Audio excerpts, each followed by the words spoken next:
Christine Dunbar from speechmodification.com, and this is my Smart American Accent training. Welcome to our Saturday live question and answer class. In this class, you can leave your questions in the chat or in the comments, and I'll answer them for you live or later on if you're watching this as a replay. At the start of class, I always like to have a topic to help you sound natural and fluent when speaking or talking about pronunciation. And we had a recent request for how Americans will fluently say the phrase some of the.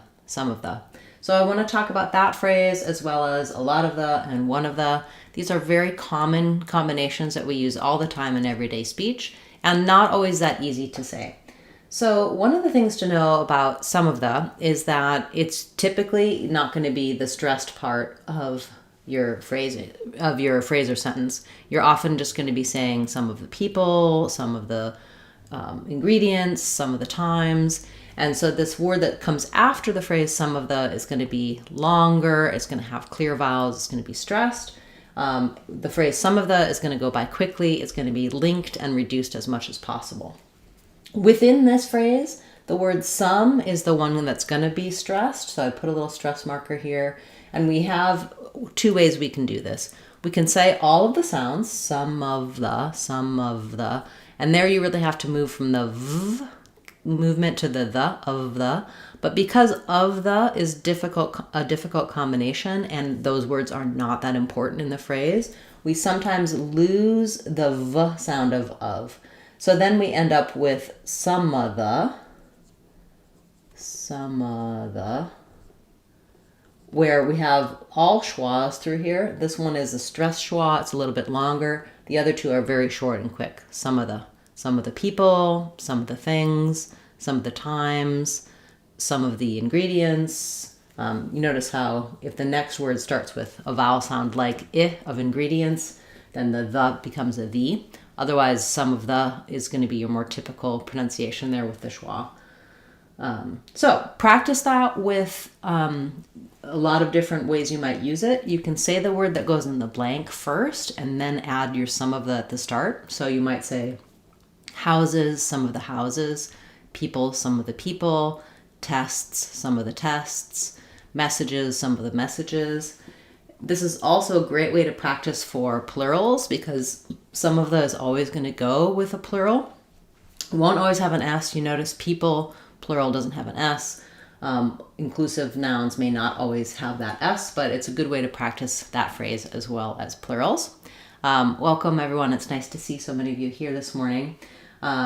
Same idea here with a lot of the people, a lot of the recipes, a lot of the times, a lot of the days. You're going to still have the stress coming after that phrase. Now the stress is not here on the first word of it, but the word lot gets stressed within this phrase. So we have a lot of the. We're going to have a short reduced schwa for all of these vowels except for the ah of lot.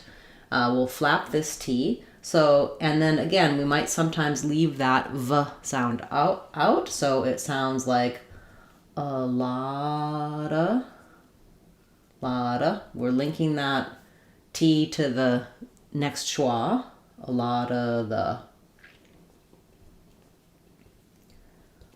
time, a lot of the people, a lot of the words, a lot of the articles. Again, the for are of articles. A lot of the ideas, a lot of the shoes, a lot of the clothes, a lot of the food, etc.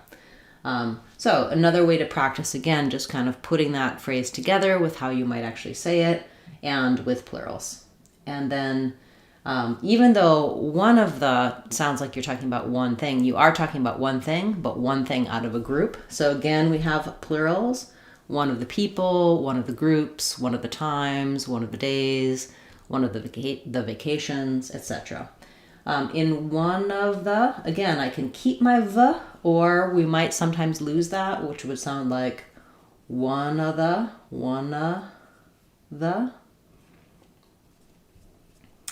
So one of the or one of the. One of the best things, one of the worst things, one of the busiest days, etc. So you notice how these three phrases are all very quick, very run together. With one gets the stress, some gets the stress, and lot gets the stress. So yeah, we could also do lots of the. That sounds like lots of, or lotsa. Lotsa, lots of the.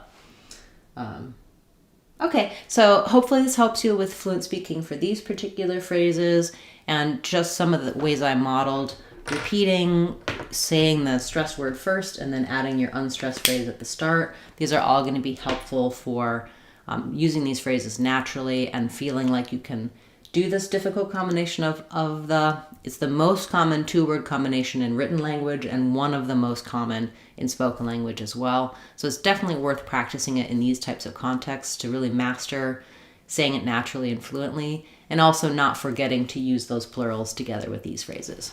Okay, nice to see so many of you. Please feel free to put your questions or requests in the chat as you're watching this live, or you can leave a comment and I will cover your question in a future video or future live class as well. We have a question about what the term schwa means. So schwa is the name for the most common vowel sound in English. It's actually the most common sound in English. And most people use schwa. This is the symbol for schwa to refer to the unstressed schwa. So that's the sound in words like about. We have a clear ow vowel here, but this little a says So we spell the sound like We also have what's called stressed schwa, also sounds like in a word like above. We have two schwas. So this one, is very short, above. This one is also an sound, but it's longer and it's stressed. So in the dictionary, you're going to see this symbol for the first the short little and then you're going to see the stress is marked with a line. You'll see this symbol for stress schwa that also sounds like The difference is this one is long. So when I say above, you can hear the quality of the two schwa sounds is a little bit different. This one is very short, reduced, not much sound there. This one is long. So in words like some, just, money, all of those have the schwa as their main vowel. It can be also very short in syllables where we don't really have a clear vowel. It's just a short little sound.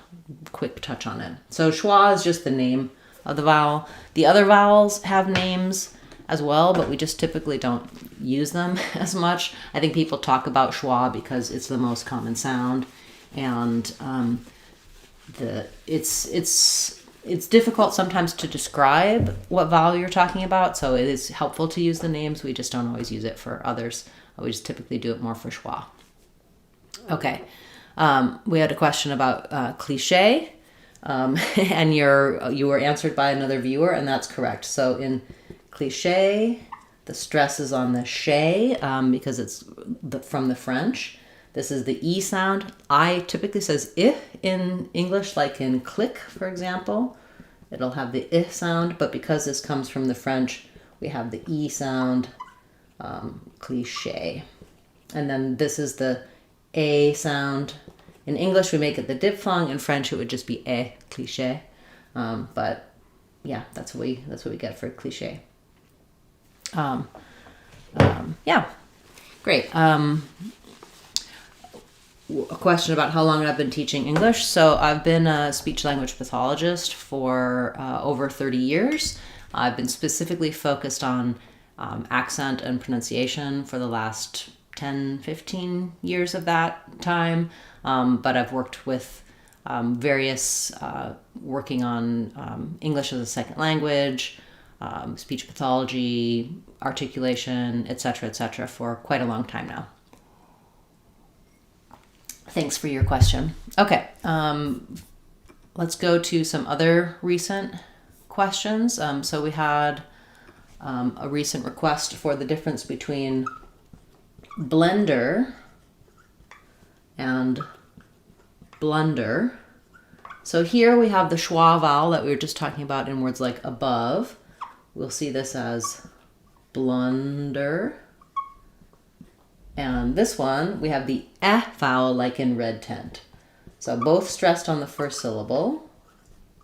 The only difference being this one has the eh sound and this one has the sound. I wouldn't really change the spelling of these. A lot of times I like to write and respell words so you can see the sounds more clearly. I mean, you could write it as blah, blun. You could put an H there.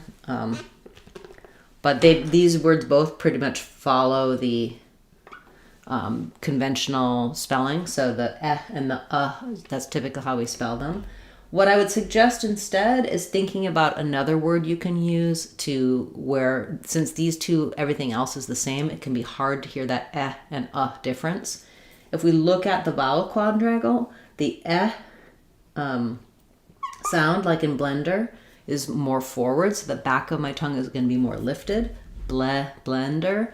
The blah, blunder, my tongue is going to be sitting down at the bottom of my mouth. My mouth won't be very open. They're both about the same amount of openness, but in my tongue is just resting at the bottom. In the back of my tongue is lifted and the front is kind of resting in the middle. So what I suggest is use another word like red blender or get the blender. Those both have the same sound. And then use, for example, the blunder or some blunders. Match those vowels. So you have two schwa vowels here and two vowels here. Because between red and some, you probably won't have too much trouble distinguishing those vowels. It's just in the minimal pairs that makes it more difficult.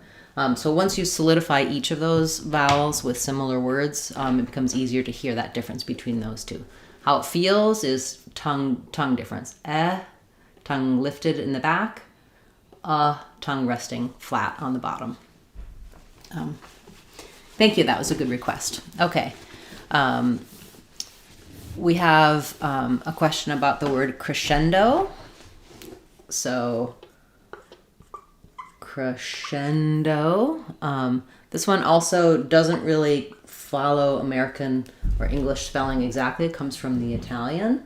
So we have stresses on the shen syllable. That S has the SH sound, and the C is silent. The O does say O at the end, and then this is more of a schwa rather than cre. Like in crest, it's a crescendo or a crescendo. I'm going to write it with UH. I think it's more typically a schwa. So the crescendo, the orchestra played the crescendo beautifully. It means to get louder. Yes, okay, great question. Welcome to Edison, one of our channel members. Thank you for your support. We have a question if there's a pure O sound when the O is followed by R. So when we have OR, like in or more or store, it's not the same O that we have in, if I'm saying, for example, go. Because the letters OR function as one sound. It is a diphthong, so it is a gliding sound moving between two positions, but it's not moving from the position of O. So O is also a diphthong, O. In that, what we're doing is we're going here from the O position, closing O and tightening, relaxing, getting more lax. For the or, we're actually starting in more of the position and moving to the position. So for or, I sometimes write it, the diphthong, this way. In the dictionary, you'll often see it like that. I write it this way because I think of it as having more of an O-like quality, or, rather than R. But this is the way it's depicted often in the dictionary because the O is a little more closed, the or, you're kind of moving from somewhere in this region into that tight R sound. So I would say you can think of it as having an O without the O, just a O, or a little bit more of an or. I think I tend to use definitely more of an O or sound, but it's not an exact it's not an exact match to the O. So trying to think of it based on coming from the that you're just trying to make a small slide movement into the or. So you're not kind of really going or, rather or. It's a small movement close to the I hope that helps answer your question. You can check out my videos for R diphthongs. That should help you with or, R, ire, etc. A lot of the gliding R sounds. Great. We have a question about how to pronounce So that's exactly what we were just talking about with the So you're writing it with this. I sometimes just write it this way. This is the sound in words like bird or fur, the same kind of fur, person. Lots of different spellings. Turn. But the sound is just the sound. So basically you need a tight tongue. You can either be curling the front of the tongue back or bunching it back, but the sides of the tongue are bracing against the inner upper teeth. I often teach people to feel this by saying the G sound first. So if I say, for example, grr, I can feel kind of where the placement of the R is, and then the sound is just a static sound with the tight tongue braced, and then either some curl or some bunching. It doesn't matter as much what the front of the tongue is doing. The back of the tongue just needs to be tight and braced against the inner upper teeth. I do have a lot of detailed videos talking about how to make the R sounds in English, and giving you help if is more difficult or if R is more difficult, like in red. How you can use these to help each other because they're basically the same tongue position. One is just coming into it, the other one is going out of it, re. You can also get help in my Sounds of English course on speechmodification.com. I walk through all of the different sounds of English and have a lot of different resources and tips to help you get the more difficult ones like the sound. Thank you for that question. Definitely a lot of people struggle with that. That rhotic R is only in certain languages, and a lot of languages have a rolled front R with the tongue rolling or tapping in the front rather than bunching or curling in the back. Okay. We have a question about the word instrumental. So instrumental is stressed on the second to last syllable, men. We have the so our letter U is going to be the unstressed schwa. We have the vowel for men, instrumental. A couple different ways we say this. We might use a true T and a syllabic L, tul. There's basically no vowel or just a very short reduced schwa for that L. So it sounds like instrumental. Sometimes when there's an NT in the middle, like instrumental or departmental, people will say it just mental. They'll leave the T off, so instrumental. They've been instrumental in helping. You can do that as well. It's another correct pronunciation. Or if it's easier, use the T, instrumental. Native speakers of American English go back and forth and use both, or use either. But I think in this case, the TL is often easier for people, instrumental. Just use a true T there. It's not going to be a D, not instrumental, but instrumental. Yeah, okay, nice word. Thank you. That TAL ending, like in departmental or instrumental, comes up in a lot of words, so that's a useful one to discuss. Great, it's so nice to see so many of you here today. Welcome back. We should be having somewhat more regular Saturday live classes now after a bit of hiatus. When I'm traveling, I'm not typically doing the live class just because it's a little bit more difficult in different settings to get. I'd rather do it here in our main office. But you can watch on the community part of the channel. You can see the upcoming videos. And of course, we do still have our weekly Tuesday new releases. So I'm looking forward to next week's new release, and I'm working through your requests and comments.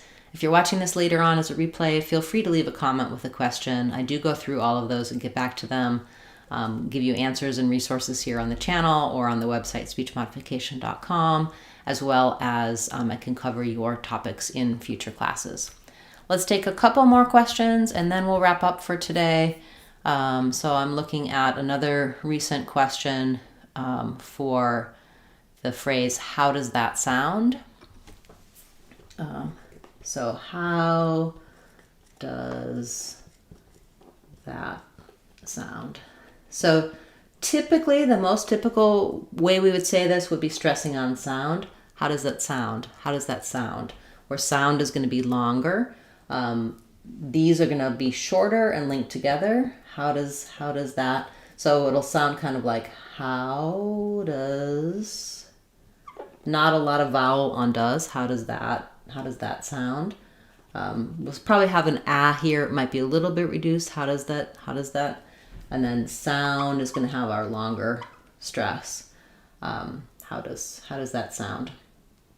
Another way you might be pronouncing this is you might be stressing instead of on sound. You might stress on that. If you're talking about different options, how does that sound versus how does that sound? So kind of depends on the context, which one you're going to say. The only difference there is we'll just, in that case, hold that longer and make sure we have a clear ah on it. How does that sound versus how does that sound? How does that sound? More typical. How does that sound? If you're specifically trying to highlight that as opposed to this. Great. Okay. We have a question about quantity and quantitative. So I just said those now with true T's, but often this is another example of the NT losing the T sound. So in quantity, you're either going to do both of those T's with a true T, quantity, that sounds like quantity, stresses on quan, or more often you're going to hear this as quantity. In that case, when we drop the T of the NT, it's going to sound like quani, and then this T becomes more of a flap. So you have quantity. What quantity do you want? Or what quantity do you want? So either two true T's, T, or if you drop this T, which a lot of people do, then this T becomes a flap, quantity. And the same thing happens with quantitative. So quantitative, two T's, quantitative.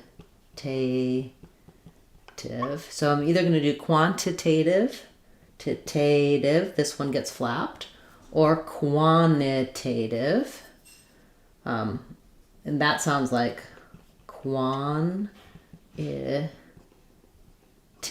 true T, and flap, quantitative.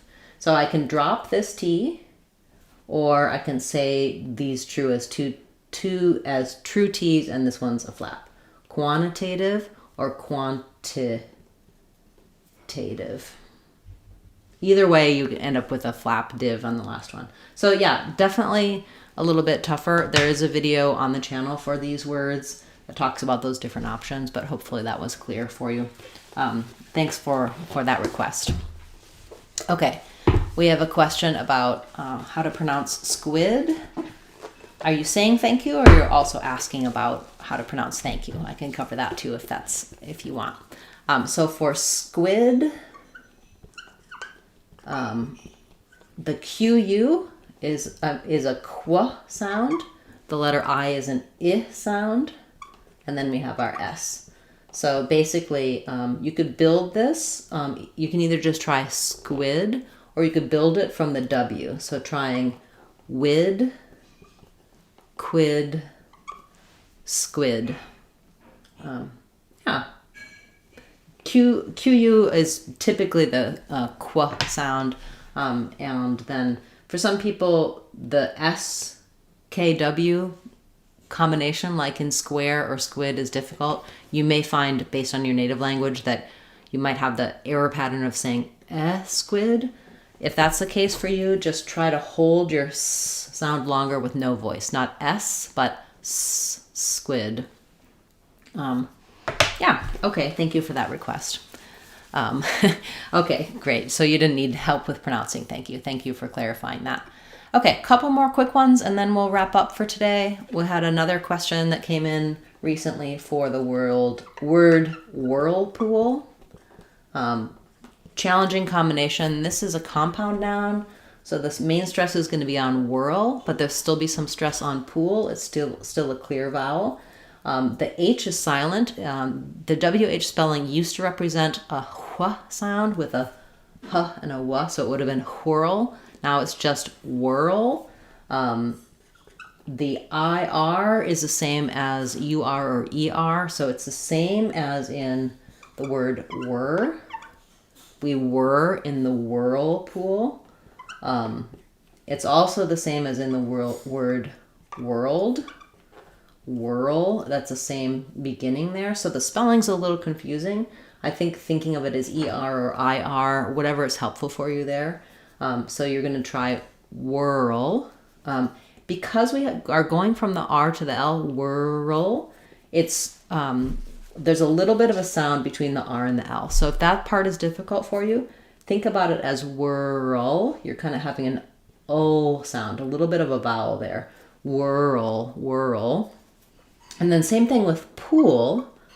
We're doing the oo sound and the L, ool, ool, but there's a little bit of a w sound that comes in because again, we have the ol there for the dark L at the end. So as I move from the rounded oo to the dark ool, ool, we just naturally link those two with a rounded glide of a w sound. So whirlpool, whirlpool.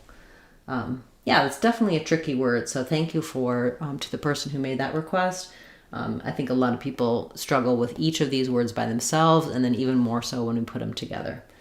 So main stress on whirl, whirlpool, but enough length and clear vowel on pool to get all of those sounds that are happening. My videos for dark L at the ends of words and then for words like were, work, world, girl are going to help you with this whirl word as well. You can check those out here on the channel or also in our Sounds of English course. I walk you through all of these difficult combinations for the dark L at the ends of words and RL combinations as well. You can check that out on our website, speechmodification.com. Great. Okay. So thank you so much, everyone, for being here today. It was nice to see so many of you, and I look forward to next Saturday's class. We'll be having the same time, and we'll also have a new video for you on Tuesday, so check that out.